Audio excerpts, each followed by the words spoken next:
Hi, I'm Emily and I work at the Oakview Branch Library. I'm Joe. I work at the Ronning Branch Library. And it's back to school time.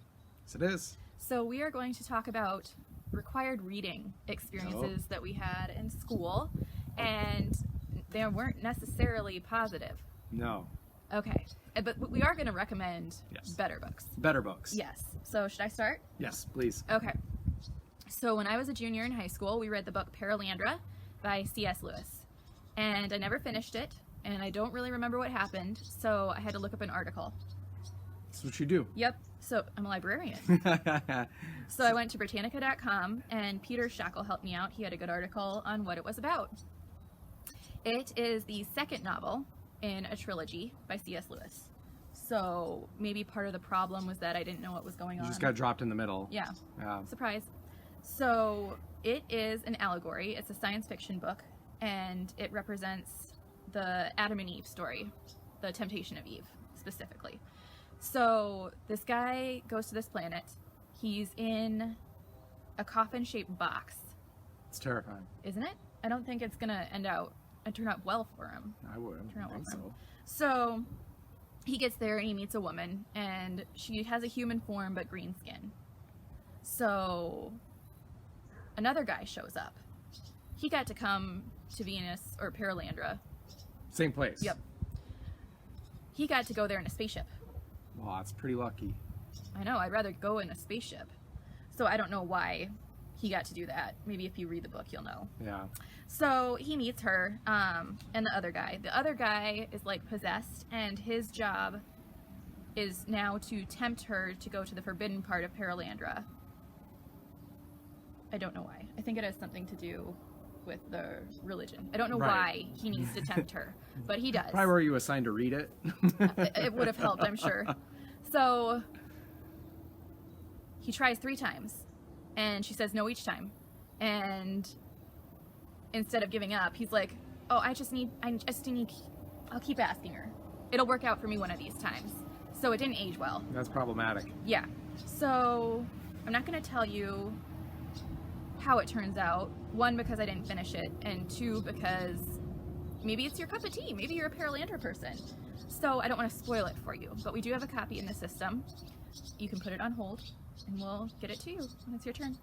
So My turn. What was your negative AP English, experience? senior year of high school, reading a Thomas Hardy novel that I had repressed so thoroughly that I needed to research for a few days and look at his books and try and look at characters and plots and try and remember which one it was, and then it finally struck me, and it was a flood of emotion, and it was Return of the Native by Thomas Hardy, which is, I will never read anything by him again.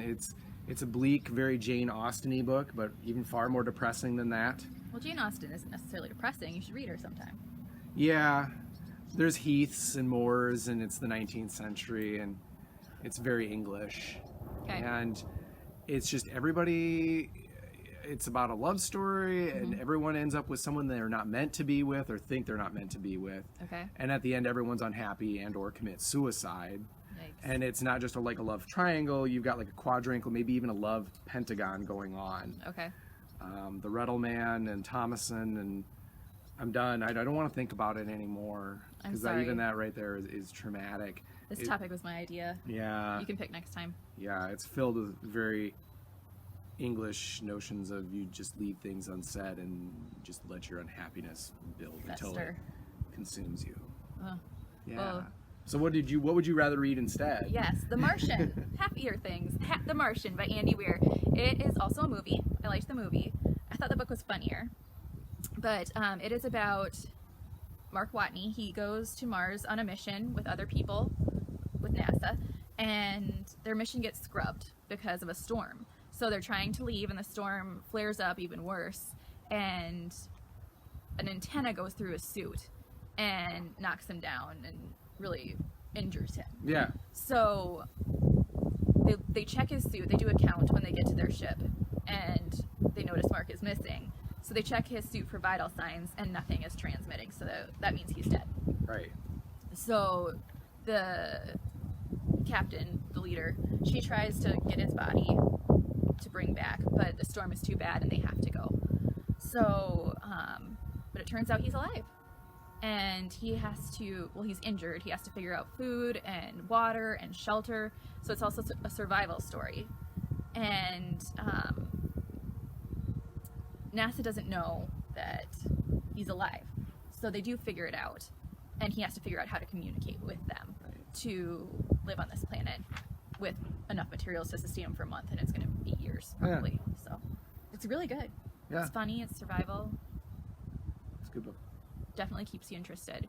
We have the ebook, we have a CD book, and we have physical copies in our system. So I highly recommend Lots of options. Yep.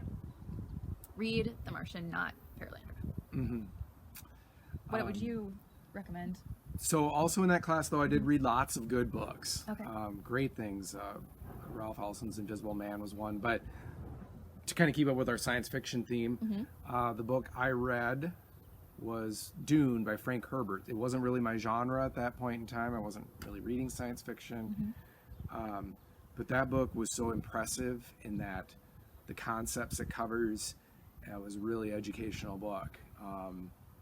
It goes into the concept of things like deep time, thinking beyond, what our frame of reference for time is, which might be a year, decades.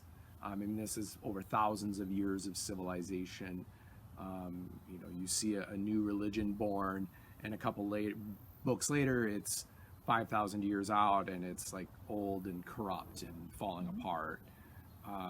Also science. He was big into environmentalism and ecology.